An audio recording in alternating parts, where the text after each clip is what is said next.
If I was to walk up to somebody on the streets of Imran and say, Crix is coming, they would immediately know what I was talking about and they'd probably start to freak out. If I went up to somebody and said, there's Cephalyx in the sewers, there's a very good chance they're just gonna stare at me kind of dumbfounded and be like, what is this crazy person talking about? The Cephalyx are a really mysterious boogeyman from below the surface of Cain. They're kind of horrific in their alien mystique. They have these mental powers which can basically, tear another person's mind apart. They can drive people insane with just thoughts. They abduct bodies and perform their experiments, and they protect themselves with these power-fueled rage beings that are mind-controlled and fight with crazy surgical tools and implements. Blades, syringes, bone saws, cleavers, rotating saw blades, and all types of nasty kind of mangling gear. Their culture relies very heavily on that continual influx of slaves. They are themselves somewhat fragile, much more cerebral creatures, and so they want to accumulate basically cannon fodder through these drudges that they assemble, as well as the monstrosities. Once you're under the control of a Cephalyx, you're no longer an individual. That's why everything in the Cephalyx factions completely has the head covering, right? All the monstrosities, all the drudges. You are no longer yourself once you are taken under their mind control. The Cephalyx are very nefarious. No one in the land of Imran wants to be enslaved by them, much less turned into this mindless, surgically altered monstrosity. So they're really something that is the thing of nightmares. The playstyle of Cephalyx is very Machiavellian. It's very manipulative, as suits the faction. You're going to set down your army, which is composed of typically less elite troops, a lot of drudges, heavy hitters, guys that can take punishment, and then you're going to use all of the myriad abilities of mind control, influence, to maneuver your opponent in ways that completely hose them and benefit you. You'll want to keep your various Cephalyx models interspersed throughout the battlefield.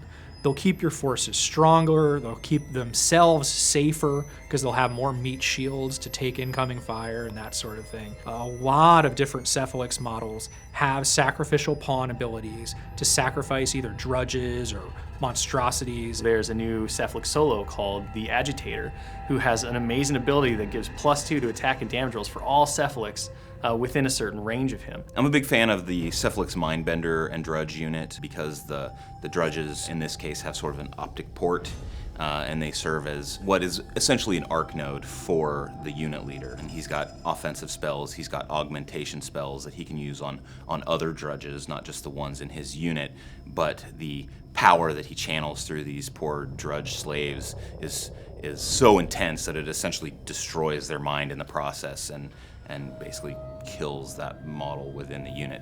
The Dominator is probably my favorite Cephalyx model that we made for the sub-faction because he's just so perfect and iconic of the whole nature of the faction. This guy's a UA that attaches to any small or medium-based mercenary unit.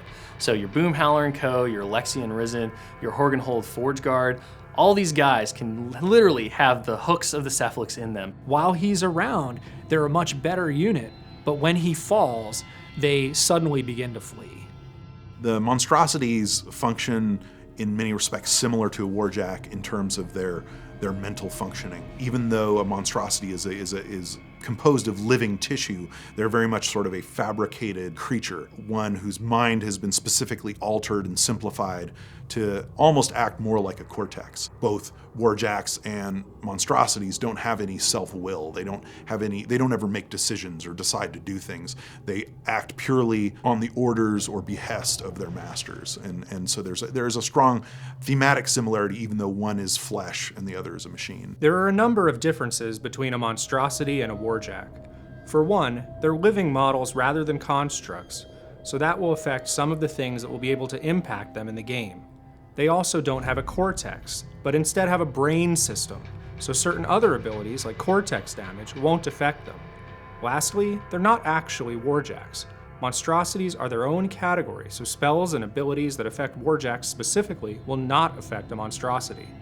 Monstrosities are designed by the Cephalyx to be these hulking masses of flesh that can just take abuse non-stop. And that's represented on the tabletop by a low defense and a pretty low arm for a heavy warjack. But their damage goods are off the chart huge. They have all 36 boxes, just like the behemoth. I don't imagine that there's any reaction to feeling pain. You hack off one of its limbs and it just keeps going until you put it down entirely. One of the other things to note about the monstrosities is that they have fairly aggressive costs. None of them cost more than 7 points apiece, which for a heavy warjack or warbeast is definitely a very low cost. So the subduer uses a net launcher to pull in its victims and then stab them up close, whereas the wrecker is sort of this whirlwind of destruction, swinging 2 wrecking balls off its fists. And then finally the warden is this large, intimidating guy who hangs out by the warcaster, and if anyone gets too close, rams them with his head and knocks them across the field. Cephalyx is the first Cephalyx warcaster, and this guy has powerful psychic capabilities. He's got a great focus stat of 8, which really allows him to exert his control over the board. He can turn his monstrosities into arc nodes. And then he's got great spells like telekinesis, as well as a feat that allows him to totally manipulate the opponent's models on the board and put them into positions where they're either at a disadvantage or is advantageous to himself. He's also very good at taking care of his monstrosities, psychically healing them and empowering them to fight on. He can also force his enemies to either go crazy or start killing each other. So he's got a lot of tools at his disposal that reflect how the psychic powers of the Cephalyx can control the minds and bodies of others. Visually, we definitely wanted to communicate that Cephalyx is the brain in control, not the brawn. He uses his monstrosities for that, right? He manipulates things for that. So we really wanted to showcase the larger head and the power of his mind versus the frailty of his body. I was really enjoying the idea of having, the warcaster looming in the background with his mastermind plot, while all of these giant monstrosities and drudges trudge across the field, inflicting murder on my enemies. In the end, what's the greatest threat that the Cephalyx pose to the Iron Kingdoms? Well, I think that threat has to be uncertainty. Uncertainty of their motivations, uncertainty of what their actions are going to cause for the rest of the political nature of the Iron Kingdoms in their times of turmoil and war. They have no concern for human life at all.